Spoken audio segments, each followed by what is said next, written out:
security awareness advocate and go before is a veteran of information security professional with 18 years of experience in medical, aerospace, manufacturing, and industry.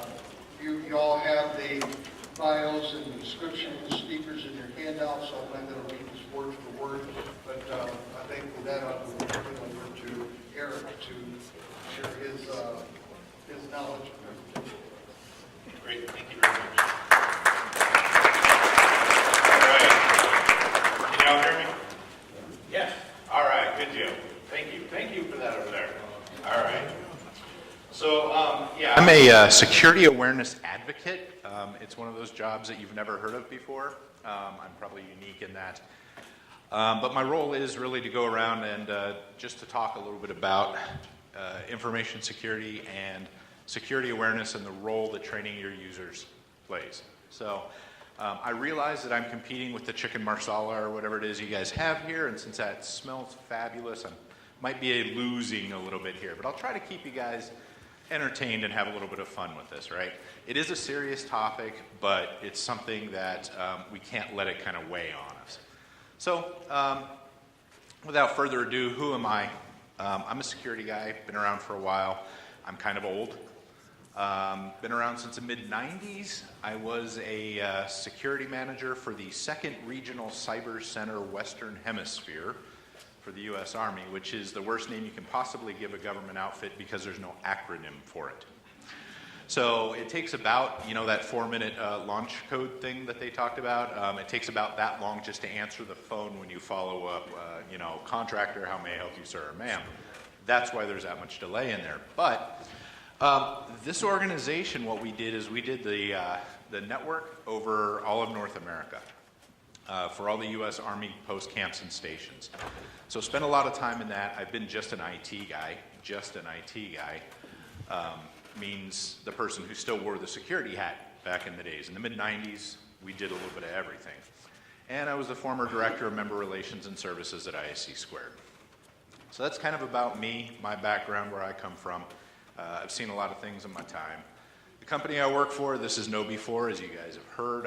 I'm thrilled to death. Courtney, thank you so much for making somebody's job easier. I'm not a sales guy or a marketer, so, but thank you very much for that. I'm glad you like the product.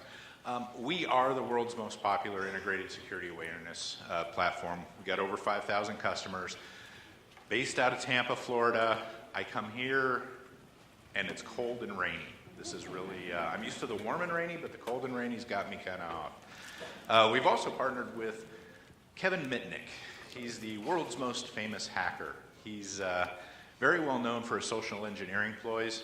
Might have got him in just a little bit of trouble in his younger days. But he's over on the other side now and doing good things for us, helping us counter the same social engineering stuff that he had to deal with or that he dealt with to get his way into things.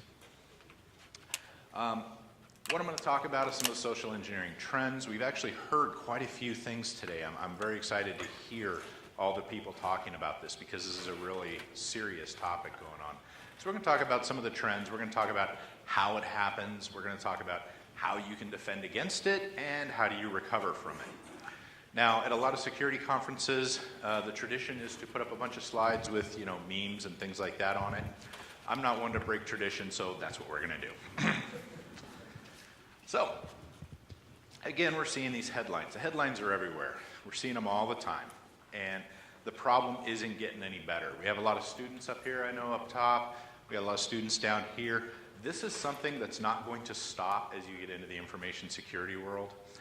It's just going to continue happening. Now, it's really hitting the forefront now. We've got so many more connected devices going on in our homes, in our companies, in our cars, in wherever. If you've never done it, at least me, I'm a big geek, so I did a little check at my own house to see how many IP addresses my router was giving out, and it was something around 60 devices, just in my own house.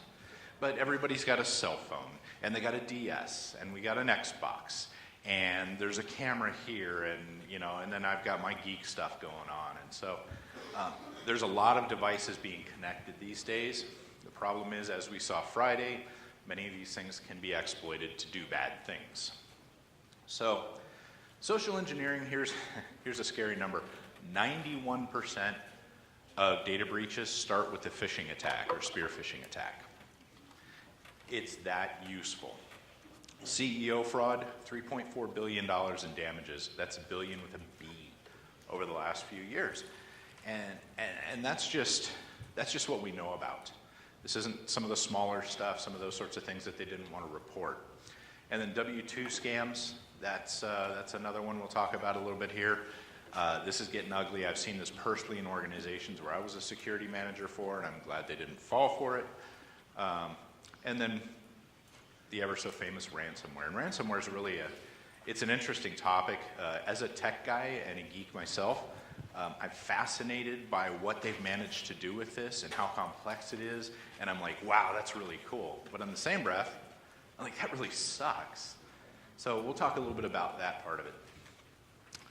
How does it happen? Links or attachments and email are the most common. So you get that phishing email, it's got links, or spear phishing email. That's the most common way to do it. There's also the social engineering or the social media links. And you see those a lot in Facebook, LinkedIn, those sorts of things. And the bad guys are actually doing things to farm accounts in order to put these links out so that people will click on them, right? I don't know if you've ever gotten a friend request from someone you have no idea who they are on Facebook. And if you have, probably not a good idea to accept that. But sometimes you'll see them from celebrities. Sometimes you'll see them from even copycats of people you know. And what they're doing is they're building up the number of folks that have followers and friends in here. Then they'll sell that account, and that account will be used by a spammer or a bad actor to start flooding your news feed with their links. And it's from somebody you, quote unquote, trust. So you got to keep an eye on that one too. Drive-by malvertising, that's usually something that's it's hard to defend against. It's usually an ad group or an ad campaign that's been hacked, and they put malicious links in that for advertising that you see on the websites. And then USB drives and other media and mean-spirited campaign ads. Well, maybe not that one, but I wanted to throw that in there anyway. So we blame everything else on that right now, right? Email attachments. This is what it looked like here in 2016, right? They absolutely dominated what's going on so far. What's interesting is you have this huge spike here, and then I think right here, I think they took a vacation with all the money they made on that, because it just kind of died out for a little bit. It's a little odd to see that pattern, but it's pretty typical. And what we have here is the larger one is actually the JavaScript attachments. And then you have your documents as well here. Malicious URLs, we're a little bit on the low side in comparison to those. It still happens quite a bit, but in comparison to the other two, it's all about the links and attachments. And what's really disturbing about this is how quickly people click on it. All right, so in your companies, within the first 60 minutes, over half your people have clicked on this, okay? If we could make users that efficient with emails that mattered, we'd be golden, right? But these are things they want to read. They're made to entice them. They're made to see it. They're, it's the new iPhone, half off the iPhone 7, half off whatever. My favorite, the ones I can't resist, is another Samsung Galaxy Note blows up. For whatever reason, I'm just attracted to those. I love those. So I'm really glad they haven't phished us with that yet. But anyways, what we see is these are some sample phishing emails. I wanted to show you this. And there was some talk earlier in the phishing emails about how, it used to be really, really bad grammar, and you could spot them right away, right? Nigerian prince, got to get some money out. Let's do it, And it's amazing to me that these things still started out way back in the day as in-person or like actual, for you youngsters here, they had this stuff you wrote on with a pen, and then you put it in an envelope and mailed it to people. I know, I'm showing my age here. But a lot of these started back in those sorts of ways. And it's kind of funny, you go into any Walmart pretty much, and up at the customer service counter it says, don't send money to people you don't know, all right? That should tell you how prolific this really is that people do this, right? That Wells Fargo or whoever it is putting up stuff at all of these things that's going, guys, if you don't know them, don't send money in. By the way, you're not going to get rich. Thanks a lot. We got a sale on aisle 4. But this is what they're looking like now. And this one here, what we have in our organization, we have what's called a fish alert button you can put in your Outlook. And we're still working on like a Gmail version and some other ones. But the idea is if one of your users gets something and they're feeling weird about it, they can highlight that message, they can click the button, and it sends it to the IT department to take care of. It gives them an action on that. A side effect to that is if you choose to do it, it can send a copy to us. So at KnowBe4, we get about 600 emails a day, and they're actually all read by humans and looked at for new trends, for things like that. So this is what these are examples of right here. These are fairly recent ones. So this one here, this is interesting. It's got an email attachment on it. This is the type of thing we see with one of the strains called Cerber quite a bit. And Cerber focuses on organizations.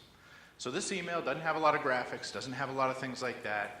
It's, dude, what's going on with my order? So this is targeting businesses quite a bit. It's very, very successful in the businesses, right? Individually, you start seeing more like this. Dear USAA member, this looks pretty legit. Now, given that I've been looking at these for quite some time, I can see the one thing that really throws me off here is they didn't capitalize all of USAA. And I can't imagine that USAA as an organization would allow that to happen, okay? It's not going to be in their templates. And then, again, hovering the link is something different. But other than that, and maybe the fact that they don't actually have your account number up there, this is pretty easy to fall for. And I can't blame people for falling for this. This looks real. This is probably a Locky variant or something like that it's taking you to a link to download.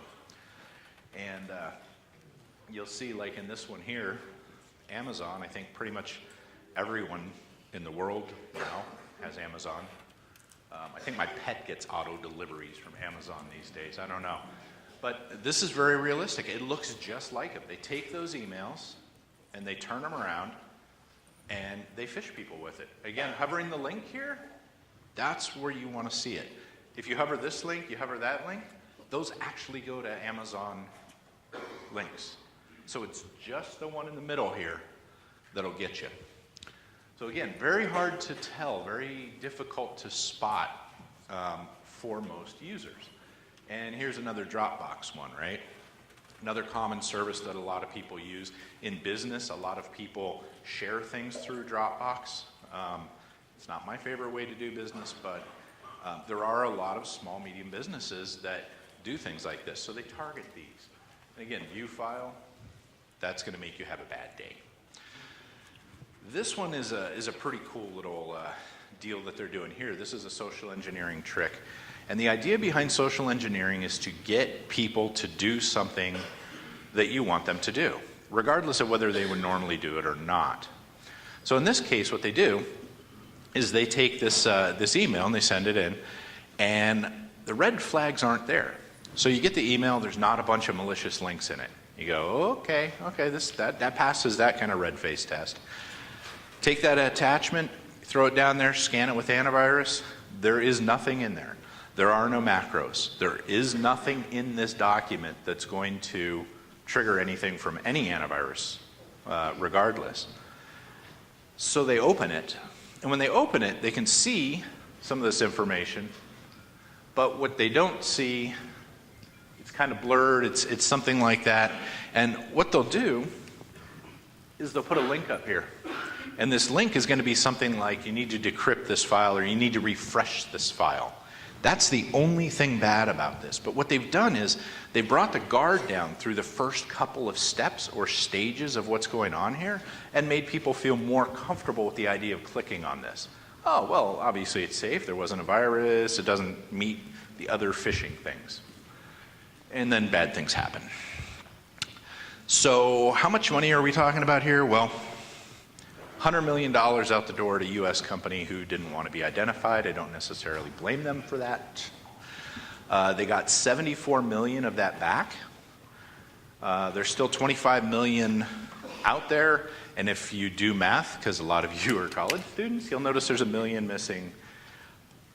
I don't know, but it's somewhere, you know, maybe somebody took a nice vacation. I have no idea. But the point here is they got some of it back, but they certainly didn't get all of it back. And that happens quite often, even if they move pretty quickly.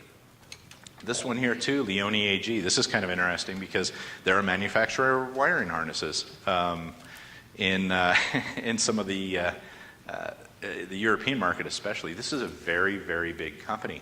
And in this case, they lost a paltry little $44 million. It was about 40 million euros.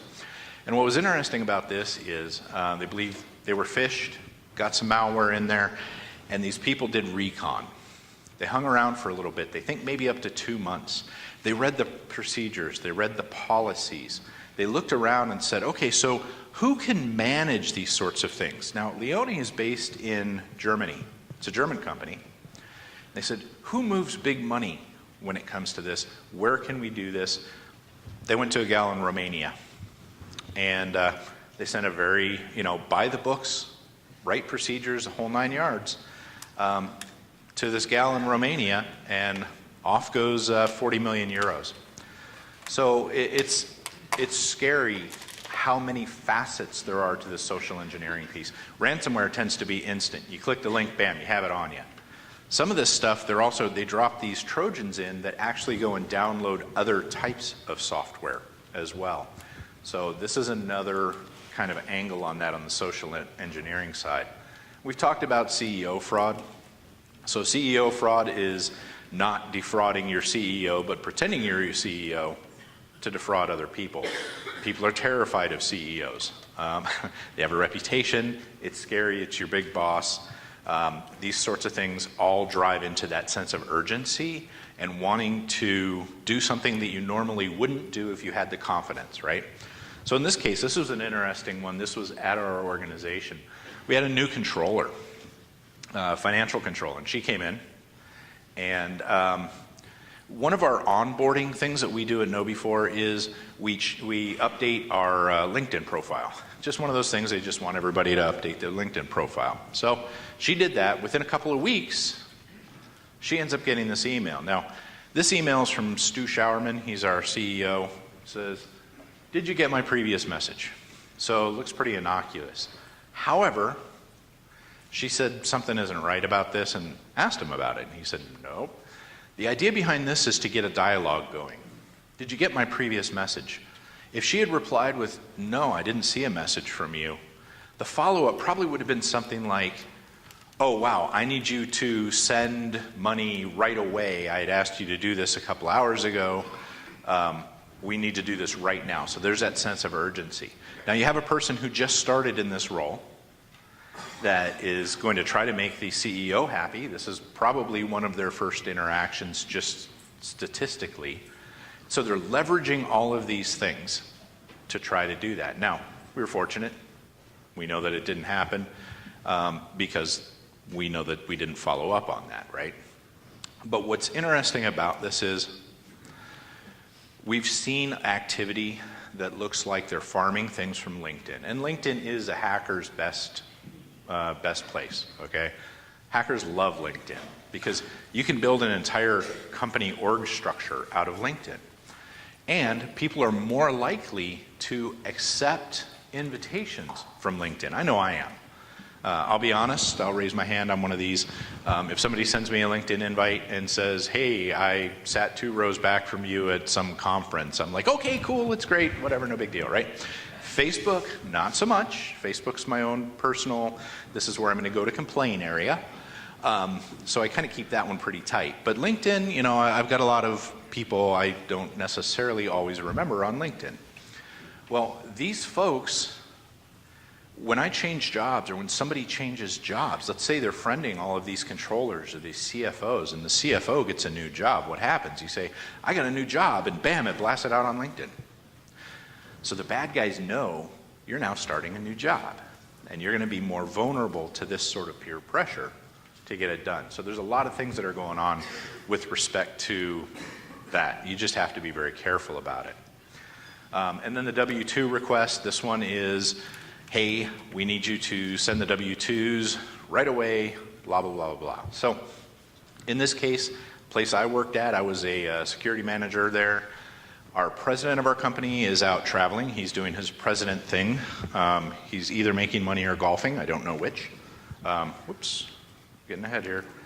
And our HR director gets an email, says, I'm about to get on a plane, and I need you to send me all of the W-2s in a PDF right away. I'm going to work on it while I'm in the air, and then when I land, I have to get it to the tax folks. Okay? This email was stunning. It was beautiful. It was perfect. It was his email.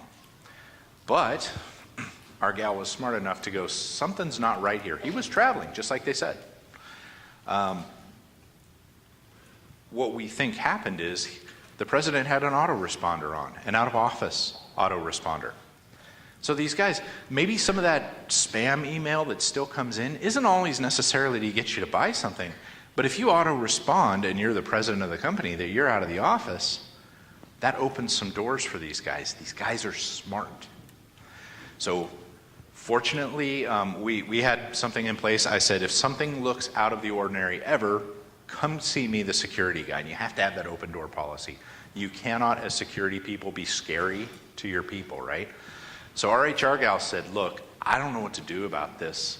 I'm a little worried. It seems weird. What do I do? And we looked at it, and the headers weren't from the president of the company, and so we were able to toss it, right, and make it a learning lesson. But this also has happened to us a couple times at KnowBe4, which is ridiculous, because what do we do, folks, you know?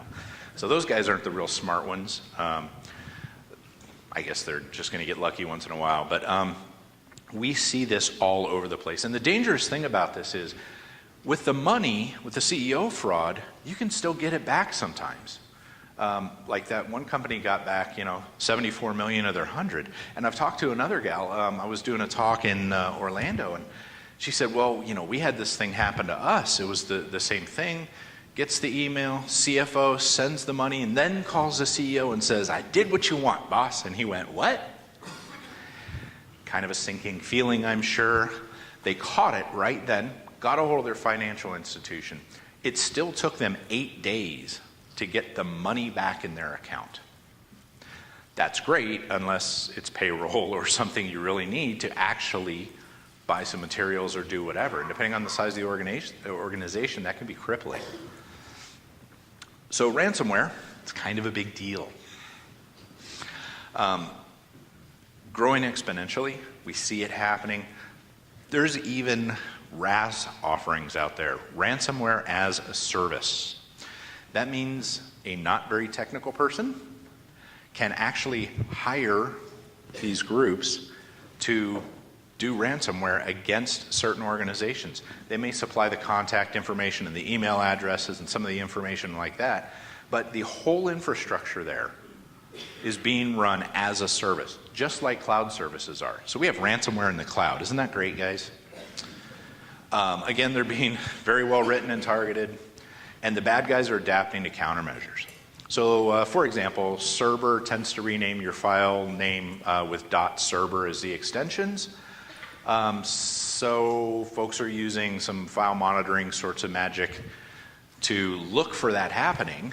And if it sees a .server file in the network, alarms go off and lights go off and all that kind of good stuff.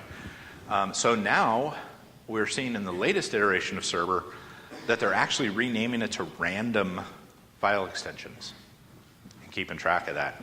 So that doesn't work anymore. They're adapting to our countermeasures. Only 38% of companies are very confident in their ability to confront the threat. You combine that with how much of this stuff is going on, it's not a pretty picture. And to give you an idea how quickly it's running here, this is the first half of this year.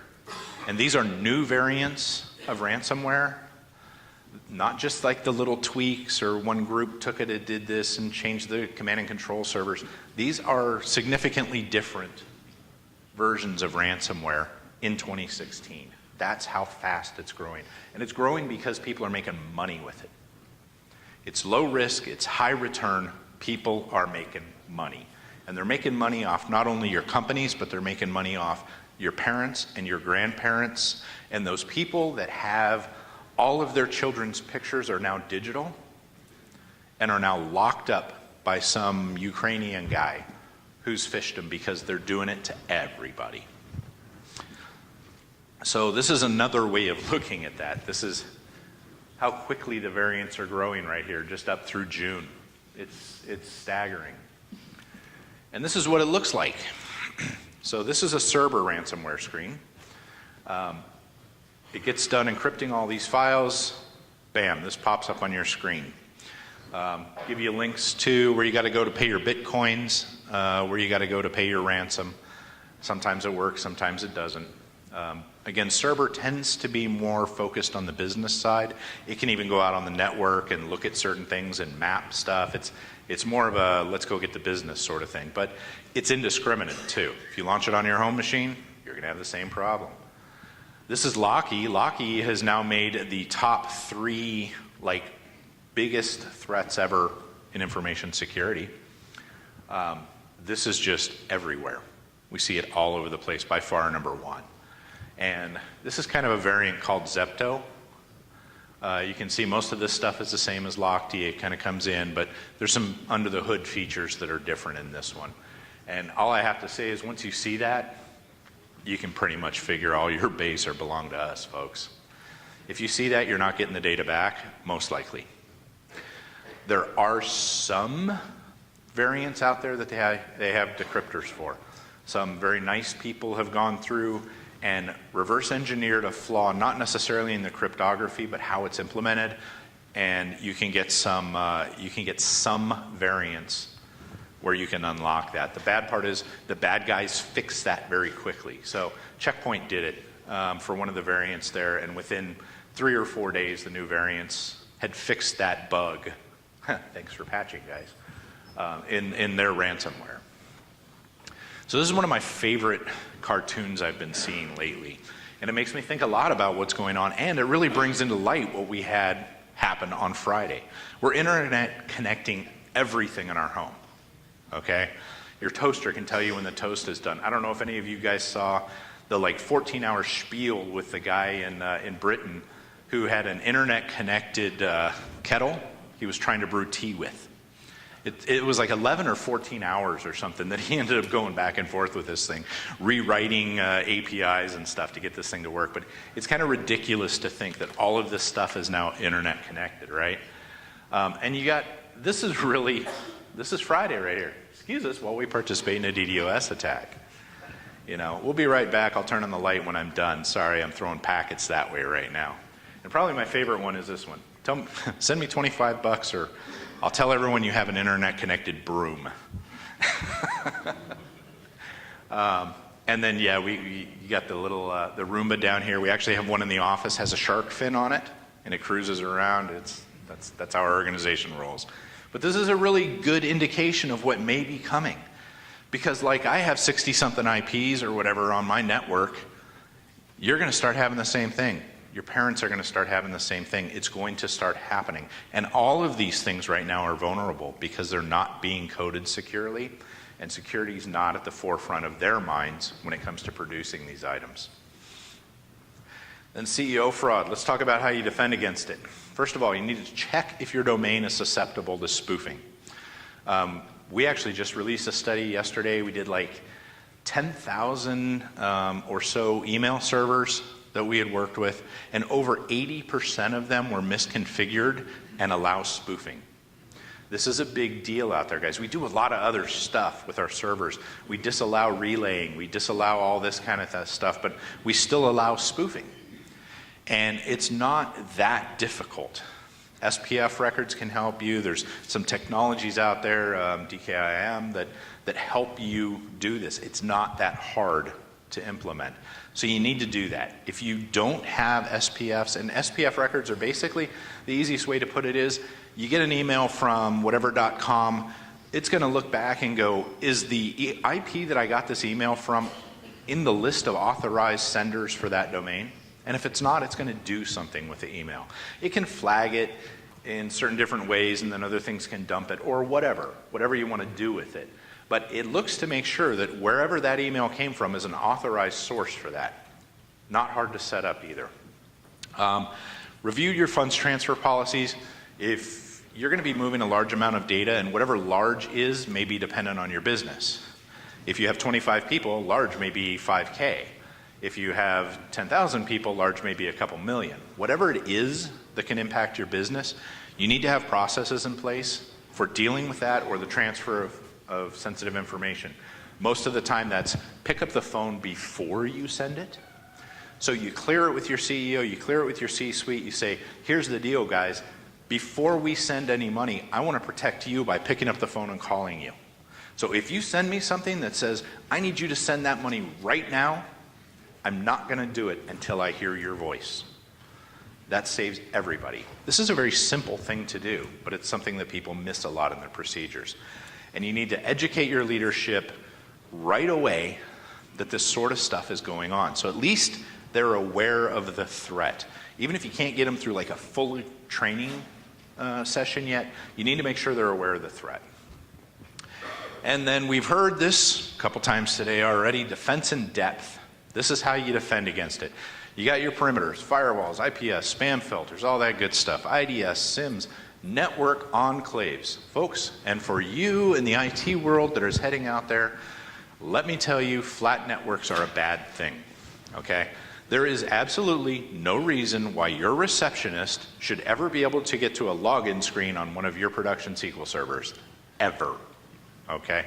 I've worked in some organizations where, you know, the network guy was like, oh, but they're all on different subnets. We're secure. And I'm like, yeah, but every subnet can get to every other subnet. That does nothing for you. You need to enclave your network so if something does happen, the information or the malware, whatever it be, ransomware, whatever, can't go to all of these different areas, especially around your production side. And then a SIM, that's going to pop up and tell you something's going on, Jack. By the time you get alerts, one of those machines is done for. It's not going to matter, but you need to be aware that that's going on because it could be part of a campaign against your organization. Could take out 4, 5, 6 different machines if they blasted it to everybody. On the host side, antivirus, endpoint protection, we'll talk about that in a little bit here. Registry integrity monitoring, looking at certain areas of the registry that may be affected, that if they change, then they shouldn't. You want to be alerted to that. Permissions on the host, not everyone needs to be an admin. Talking to you guys here in school, you got to fight that every chance you get. And then patching the OS. On the application side, there's application whitelisting. That's saying only these certain applications can run. Works great, extremely hard to manage. If you have a lot of time and you have the ability to do that, it is very effective. In other words, only what you allow will run as an application. Where that comes into play is somebody in marketing has to have whatever Spotify or whatever app to do their job, right? That's going to be a challenge for you. That's a fight all the time, right? And then patching your applications. We do a great job, well, we do a better job patching our operating systems. We tend to not do a very good job on the applications until we have to. And then on the data, you want to look at the permissions, who can get to what. Don't have a file server like an S drive or something like that that's open to everybody in the organization. Your receptionist should never be able to get to accounting's file share. And then file integrity monitoring. Again, you're looking at key files. If something changes in that file and you have no idea why, or you can do canary files, in other words, a file that nobody should ever see unless it's an automated method doing some scanning. When those get changed or something happens to them, it alerts you.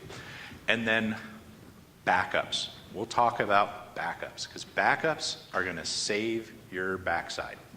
They need to be weapons grade.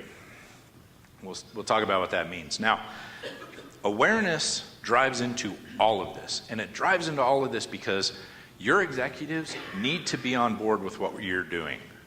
They have to be aware of the threat that's going on out there. They have to be aware of how serious this is. If you're in healthcare and you get hit with ransomware, it can be a data breach. That means you report to the press and you report to the government. You don't want to be that guy, okay? They have to be aware of what's going on. And why that is when you write your policies as a security person, you have to have that hammer up top. Otherwise, your marketing folks are going to go back and go, but they won't let me run Spotify. And if you don't have that top-down buy-in from your leadership, the marketing folks are pretty good at marketing what they want, right? Odds are you're not going to be able to get those policies and procedures to actually have any teeth. So leadership has to be involved. Now, endpoint protection. It's definitely a part of the game, but we've already heard that endpoint protection doesn't stop it, right? In one of the earlier ones here, we're talking about they had antivirus, they had all this stuff on there, but it's happening so fast and things are changing so quickly that it doesn't always work. So from the time a new variant comes out, which you saw happens quite a bit right there, a significant variant comes out that it doesn't detect. It usually takes about 17.5 hours for the organizations to come up with a signature to start combating that threat. This is called the RAP Quadrant. It kind of gives you an idea of how well the antivirus works. This axis here is using all their reputational stuff and signatures and all that. This is when they've been taken offline for a few days and then the new variant's thrown at them to see how it actually really works. And what you find is they're less than 85% effective on the high end without those signatures, just using the heuristics. Okay? So you have to have it, you need it, and it can save your bacon, but you know, it's not always going to work. At least you tried. So the confidence, we heard him talk about efficacy and confidence. How do you build confidence against this? And we saw earlier only 38% are very confident. Train your users. And you need to train your users, and you should probably train your users. I say that because this is a social engineering deal that we're dealing with, and the social engineering deal focuses on the users. So throwing technology at things that focus on the users isn't always very effective. You have to have it, but training your users is the biggest way to combat this threat. And you need weapons-grade backups. Weapons-grade backups. What I mean by that is there's a 3-2-1 rule out there. It's 3 copies of the data on 2 different types of media and 1 of them off-site. Okay? Your backups have to work. Otherwise, you're going to be in a world of hurt. Tell you a little story. There was a police department in Texas who got hit with ransomware and said, ha-ha, we're not paying, until they realized that their backups were also encrypted because they were reachable on the network. So there was a little bit of a sinking feeling there, and they didn't feel quite so good about it right away. But we see and hear of this sort of thing happening quite a bit. Or the other thing that will happen is somebody will take their backups, and it's great that they have this backup, but they don't have enough space to restore it while retaining the original files, which contain forensics data. So you either have to wipe out all of the evidence because you don't have enough disk space to restore your backups to, or you can't do your restore, right? And the time it takes to do a restore can be pretty ugly as well. I've had some big tape libraries where it may take me 3 or 4 hours to just index all of the tapes that are in there to get them out of the stupid machine before I can put the new tapes in there to start doing the restore. And it can take a very long time when that happens. So you got to understand, how long does it take you to restore? Do you have the space to restore it in? And you need to think about the business side of, if it takes me 12 hours to restore a machine and the ransom is $500, is it worth paying it and hoping for the best? And I'll tell you this about ransomware. Ransomware is not there to protect your data. Ransomware is to make it so you can't reach your data as quickly as possible. What that means is, although they're using, good encryption methods or types, they're doing it quickly, and they're doing it dirty. If you have to restore your data, there's a good chance that not all of it's going to come back the way it was, because all they're doing is trying to encrypt it quickly. When you go to decrypt that and reverse it, there tend to be bugs. And so you may not get back all of your data. Less important with, pictures or something like that. More important if they've encrypted your database. So what happens if you restore that and now you don't have any confidence in the data that's in there because there's tables and fields and things like that that are now corrupt, okay? Good backups will save you from that. May take you some time, but you gotta have them. Enclaving the network, I've already talked about that. And principle of least privilege, don't make everyone an admin. Can't say that enough. We've been saying that for years in the IT world. Never fails. You walk in and the receptionist's an admin on their machine. I actually started a job one time. I came in as the IT manager. There was a gap of about a week between me and the last guy. And I said, okay guys, where's my account information? Oh, well, I kid you not, this is true. We made the receptionist a domain admin before he left, so she could create you an account once you get here. I mean, that's just a face palm right there. I was like, well, do I want to? Yeah, I got to feed the family. I guess I'll stick with this job. Because once you lift the hood on something like that, you're going to find some ugliness. And I did. Monitoring the network using the SIM, IDS, things to alert you when something's going wrong, and keeping up with patches. That's how you increase your confidence against ransomware. And the whole social engineering thing, I don't know if you can read that or not, but yeah, not sure if a phishing scam or the IT department started sending emails from Zimbabwe. This is kind of legit, guys, okay? We have, you can download this too. This is our social engineering red flags. There's about 22 different things you can quickly have your users look at in an email. It doesn't take a long time. Quickly look at it in an email and say, all right, I'm concerned about this. This raises some flags.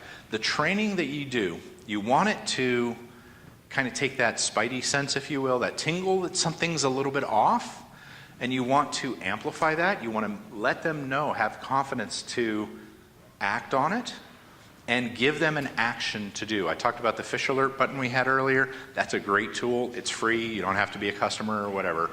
They click it, they send it, it's out of their way. You give them something to action on when they feel a little weird. Give it to your IT folks to take a look at and find out if it's actually bad. Go detonate it somewhere out in a sandbox or something and see if these things are bad. Your users don't have to be James Bond. They just have to be able to notice that something's off and have a way to action on it. So what do we recommend? Well, we found it's really, really important to train all of your users top to bottom and then continue to phish them with non-malicious payloads. I want my users to get stuff that's not going to be bad for them as opposed to getting stuff that is bad for them, okay? Our approach on here, you do a baseline test. You can't manage what you don't measure. You gotta know where you're starting at, okay? And that's something that when people do homebrewed sorts of things, a lot of times they forget the measurement piece of phishing, and so they're like, ooh, we're sending out all these phishing emails, it's great, but they're not measuring what's actually happening with them. And if you don't measure it, you can't manage it, right? Use your security awareness training to actually educate the users. Awareness training has turned into, in many cases, nothing more than a compliance thing. You stuff a bunch of people in a room, maybe once a year, you feed them donuts. Everybody comes around for donuts. I see how big the crowd grew when there's food here. Okay, so we're all suckers for that sort of thing. But they don't always take anything back. And there's a couple reasons for that. One, it's death by PowerPoint, like what I'm doing to y'all right now. And there's really they know there's going to be a couple questions at the end of the day that they have to answer, and then that's it for the next year, right? So they move on. If you don't show that it's important, they're not going to take it as something that's very important, right? So you have to actually use it to be valuable, to actually train your users well. And in all honesty, been an IT guy for a long time. I've put together some security awareness training for organizations where I was the IT guy, and I gotta be honest, I'm not always that great at talking to marketing or accounting or whatever. I get all nerded out by stuff. I'm like, oh, look at this cool thing. And it does nothing for them, right?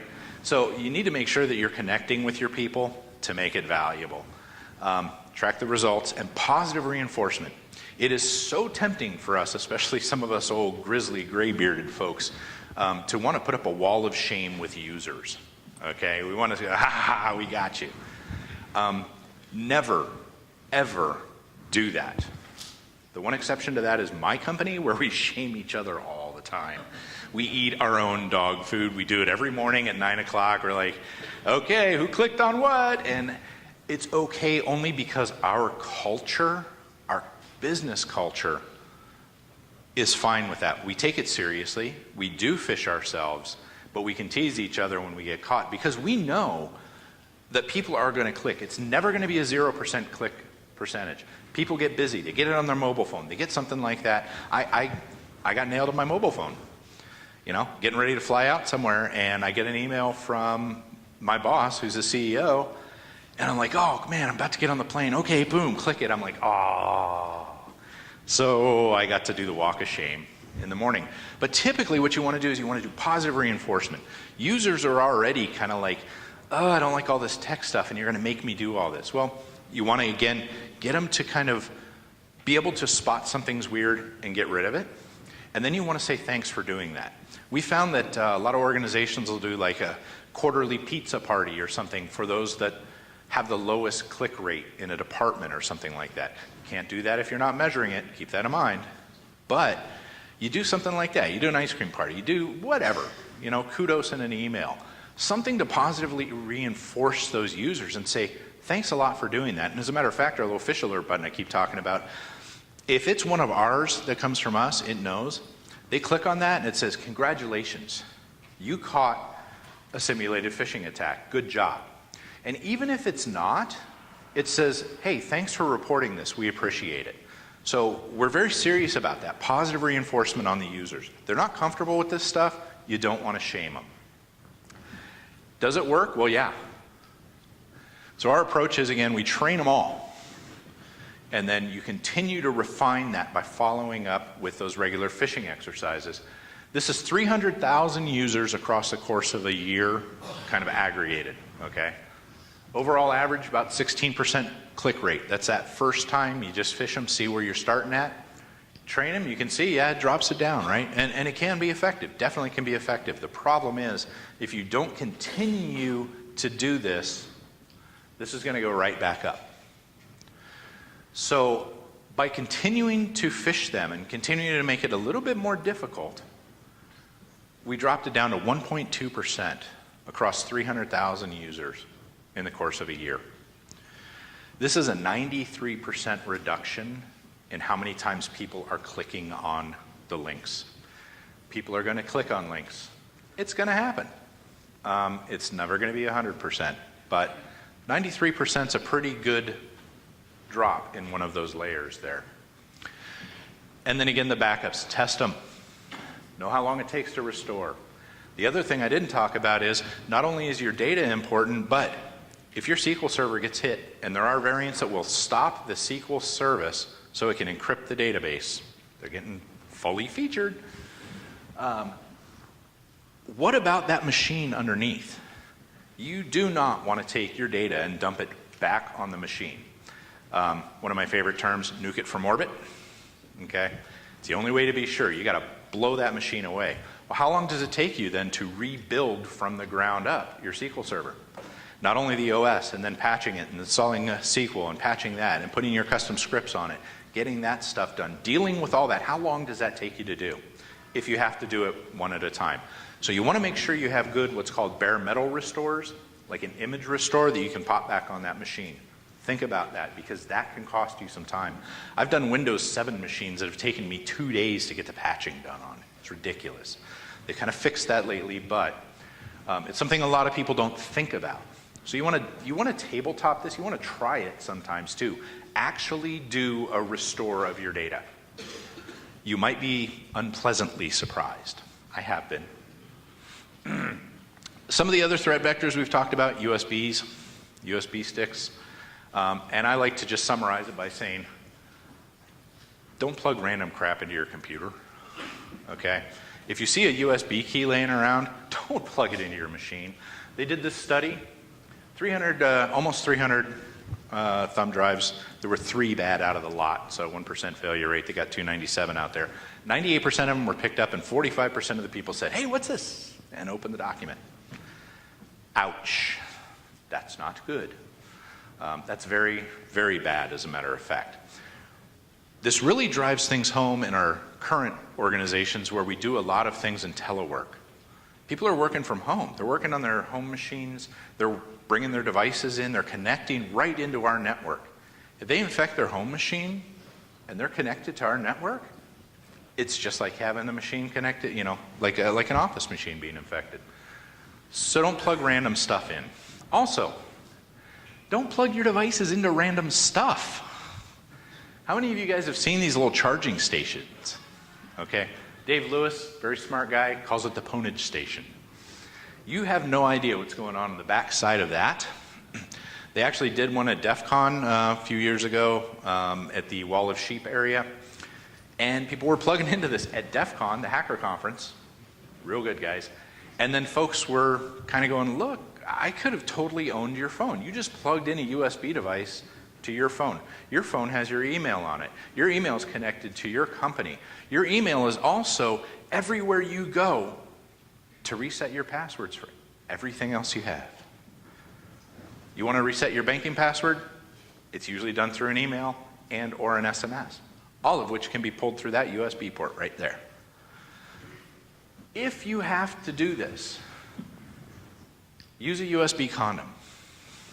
USB condoms are these slick little devices, not very big, and what it does is it takes out 2 of the pins that transfer data and only leaves the power pins available. You get them on Amazon for a few bucks, okay? So if you absolutely have to charge your phone to see what the ball game's doing tonight, it may not be football, but I know baseball's kind of big around here right now. If you have to do that, make sure you're taking preventative measures like that. I, for one, I walk around, I spend a lot of time in airports because it's what I do, it's a hobby of mine. They now have all of these plugs with USBs built right into the plug. And I actually tweeted about it a few years ago. I had like 4 Twitter followers at the time when I was at DEF CON again. And there in the food area, they had these things. And I'm like, hacker conference, just a thing to plug a USB line into? I don't think so. But I'm seeing this more and more. So it's not a bad idea to have that because they're putting skimmers in gas pumps. There's no reason they're not going to start doing that here.